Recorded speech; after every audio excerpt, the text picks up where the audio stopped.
wanted to talk to you about my gender identity. I've mentioned it before, but today's the right day for it, so I'm going to do it again. Hello, my name is Sean. I went through a long struggle about my gender identity. Currently, I am identifying as gender fawn or demi-boy, but I really don't like that term because I don't like the word boy, and demi sometimes does weird things to my brain too. But yes, I am non-binary or gender fluid, leaning more between masc and completely neutral. I don't tend to dip into femme, though I do sometimes wear skirts and the like because they're comfy, and makeup because it makes me pretty. These don't need to be gendered things. But yeah, that's my gender identity, and I'm feeling a little bit seen today, so I thought I'd share it with you all. What in God's holy name are you blathering about? Wow! The land of make-believe! And we are back. We're back. Thank you guys so much for joining me. I hope you're all having an amazing day. And look, things are getting really crazy out there. There's a lot of scary stuff happening. And one thing we cannot do is we cannot lose our sense of humor through all this. We have to keep laughing. We have to keep mocking these people into oblivion. And that's exactly what we're going to do in today's episode of Epic Woke TikTok Fails. TikTok is degenerate trash. Correct. Everything woke turns to shit, okay? No truer words ever spoken, ever.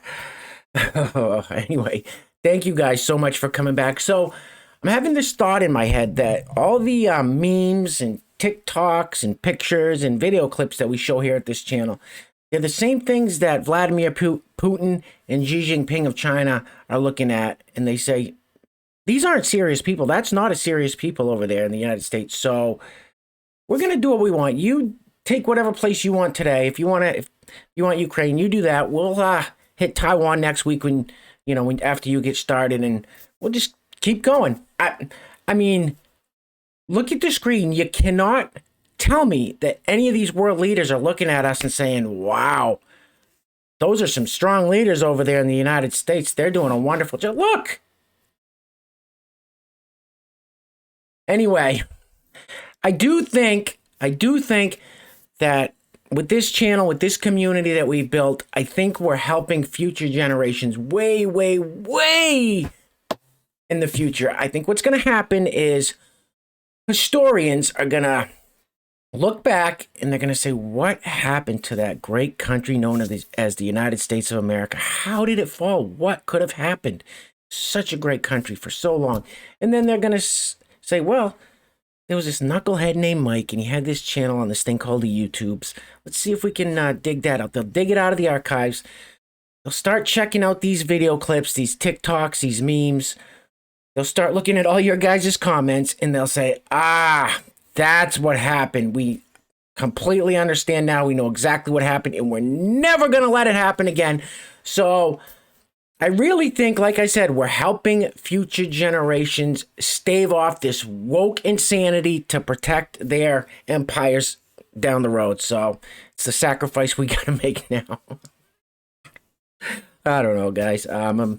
Anyway, I got to give a huge shout out to the sponsor of today's video before we get into it. Today's video is being brought to us by one of the super sponsors here at the channel, Steve Harla. Steve, thank you so much, sir. I greatly, greatly, greatly appreciate it. Steve has just been, he's been amazing sponsoring these videos and helping keep this ship afloat as YouTube's overlords are trying to sink us. So, Steve, thank you. Thank you for all the love and support. Now, Steve has his own channel on the YouTubes. It's called Steve Harloha.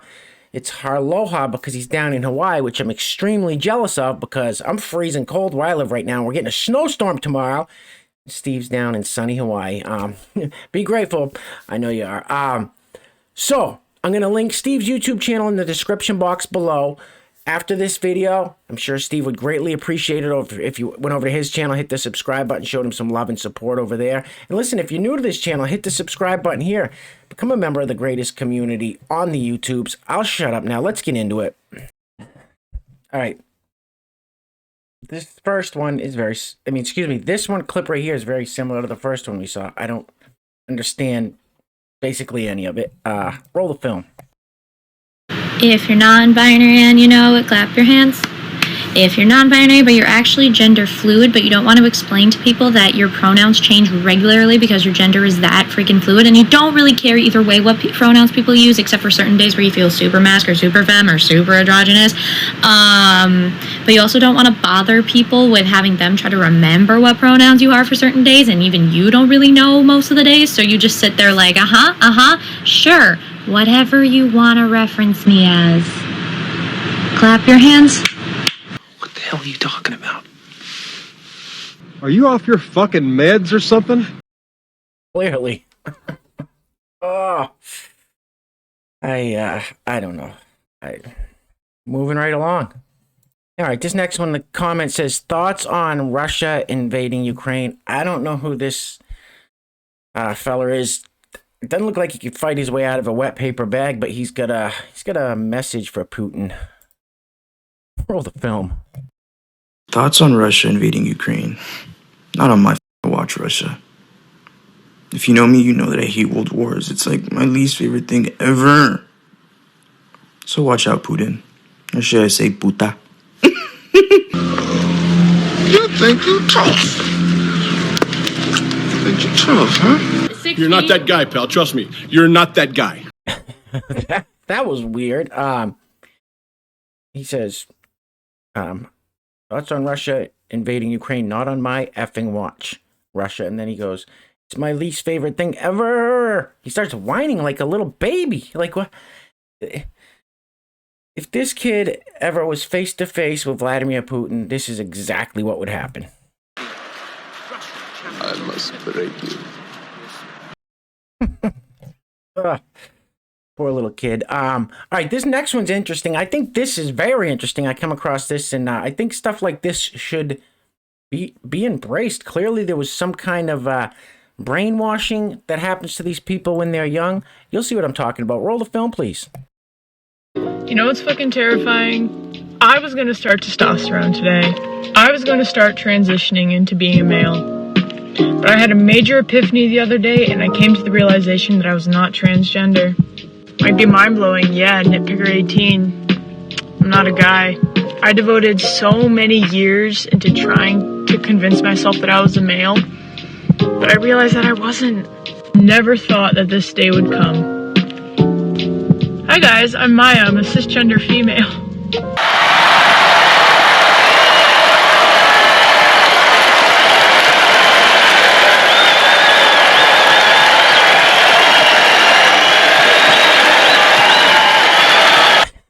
Bravo, Maya. I mean, how many times do we see these people not just take the testosterone hormone replacement? I don't know what they take, but we see them go a step further and actually start going through these irreversible surgeries when they're very young, and they somehow, some way get, brainwashed into thinking they're someone they're not. So good for Maya for recognizing it. Maya's smiling. Maya looks happy now. Maya looks, like this could be a life-changing epiphany here. So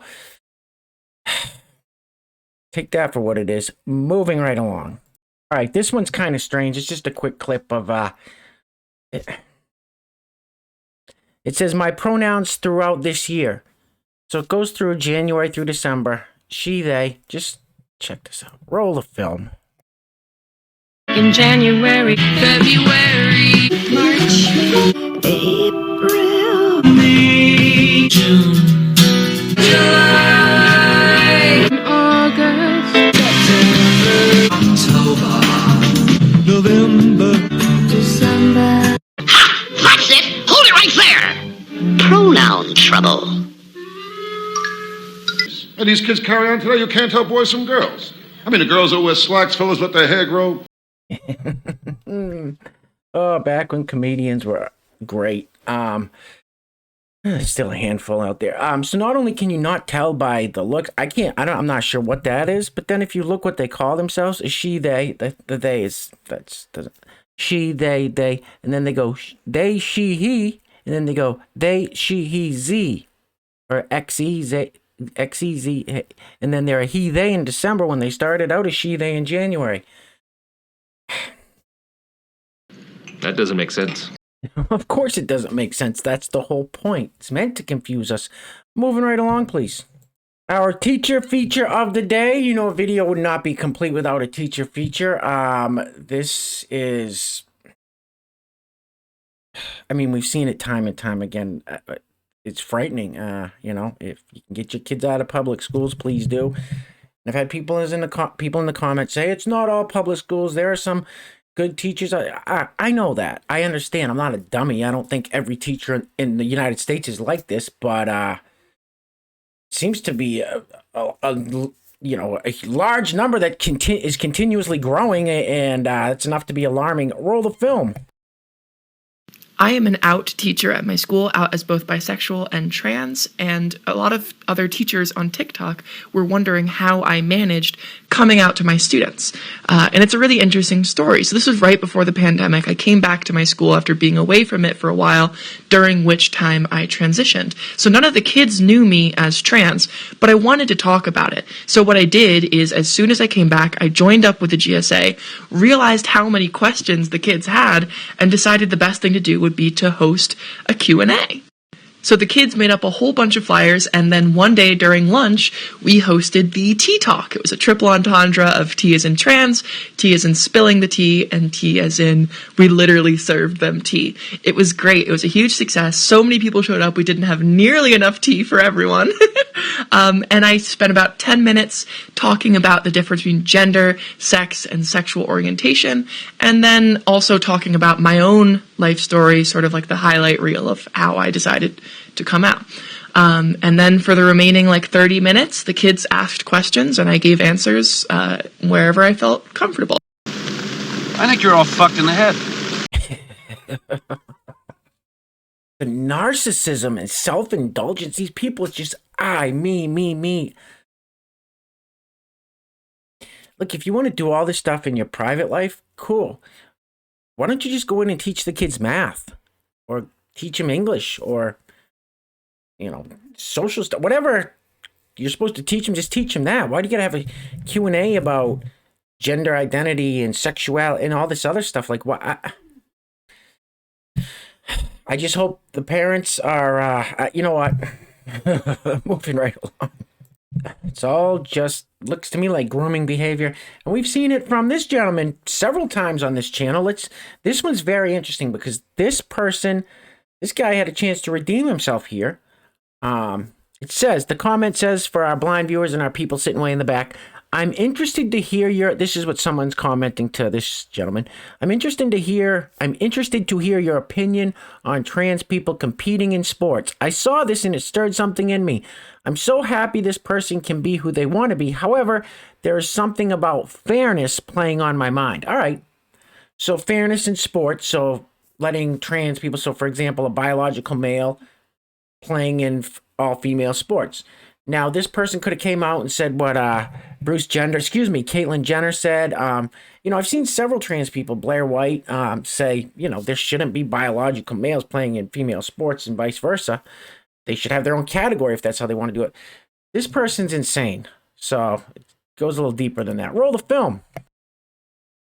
You've been duped. You might have noticed in my very long career, I have never done a video about trans people in sports because it's not actually an issue. It's not a problem. What I do know is that the far right and extremists have used fear of LGBTQ people to get votes, to get power, and to get money. And that is immoral and disgusting. And I know that there are some straight white men who love misogyny, who are into misogyny, who are laughing and having a great time now because you, a mom, care about your kids and they're using that to keep your focus on trans people being the problem, instead of working with us to end misogyny and truly improve your daughter's lives. No offense, but you are a stupid asshole. No argument with that. So this person's take is that if you think it's unfair that a biological man's playing a women's sports, you've been duped. And it's because of far-right extremists that are trying to make it look unfair. That's a really bad take. And there's proof out there that it's just horseshit. For example, all right, for those of you that haven't heard about Leah Thomas is swims on the female swim team, I think at Penn State or UPenn, I'm not sure. So Leah Thomas was formerly known as Will Thomas, who was on the swimming team for I think 2 years and was ranked in the men's swimming like 400 and something. All of a sudden said, well, I'm a transgender now. I'm a female. So Will Thomas is now swimming with all females, but still has the Franks and Beans, the big broad, the everything. And Leah Thomas is just destroying the other women, breaking records, watch this. Roll the film, please. All right, here we go. This is a tape of Leah Thomas, born Will Thomas. And the lefties have just gone a little too far with this one. Now, it was sped up there, but you'll see in the fourth lane up, it looks like someone's actually swimming against the rest of them. That's Leah Thomas has already lapped most of them, has gone by them and lapped them. Will Thomas is 6'3" strapping young man, coursing with testosterone, and here he is in a girl's swimsuit, competing with the girls. And here he comes in lane 4. We can see him right here. Right, he's moving twice as fast as anybody else. And here's the final lap. And Will is done. And then one of these girls must be second, right? No. They have more to swim. How about this one here? Maybe this is second? No, she's got more to swim. How about these girls? Maybe these girls could be in second. No, we don't even see second yet. And there's Will just sitting there waiting. Hasn't exited the pool. Oh, finally, hey, I think this... What the hell is going on? I mean, what the hell is going on? So there you have it. I mean, if you want to rewind and watch that again, Leah Thomas finished the race and sat there for, what, I think 23 seconds or 15, 18 seconds, something like that, watching the rest of the women try to catch up. That's clearly unfair. And then you have somebody like this sicko. This person frightens me. This person's not physically, I'm afraid of this person, but we'll leave it at that. This person says, "Oh no, it's fair. It's the far right extremists that are saying it's not. It's nonsense. Crumbling of society. Moving right along. All right, listen, guys, we're gonna end it with this clip here. So I just want to say thank you all so much. I don't know, things are really crazy. My head's not in the game today, so I just want to apologize ahead of time. But I got to give a shout out to our sponsor once again. Today's video is being brought to us by Steve Harla. Steve, thank you so much, sir. And like I said, after this video, check out Steve's YouTube channel. Funny channel, got a lot of short clips, and go over there, subscribe. I'm sure Steve would greatly appreciate it. If you're new here and you haven't subscribed yet, hit that subscribe button. You guys already know it. Like that comment section up, smash that thumbs up button, share this video out so people can see why society's falling apart. This last clip here is so it's all these big corporations that are getting involved in the wokeness that's creating problems for people like us because they want to silence us. They want to raise these voices of the you guys know, the LBG community. They want to raise the voices of the BLM. But us, they just want to keep us shut down, censor us, keep us silent. You know, the voices of common sense and logic, they want to keep silent. So we're going to end it with this one. Roll the film, please. Gay news, Siri is going gay. You need to hear the new voice of Siri. Apple just said, we're excited to introduce a new Siri voice for English speakers, giving users more options to choose a voice that speaks to them. The voice you're about to hear is gender neutral, and Apple just confirmed is voiced by a queer person. Hi, I'm Siri. Choose the voice you'd like me to use. Scary, gay, scary, gay, scary, gay. Stop! All men and women created by you know the thing.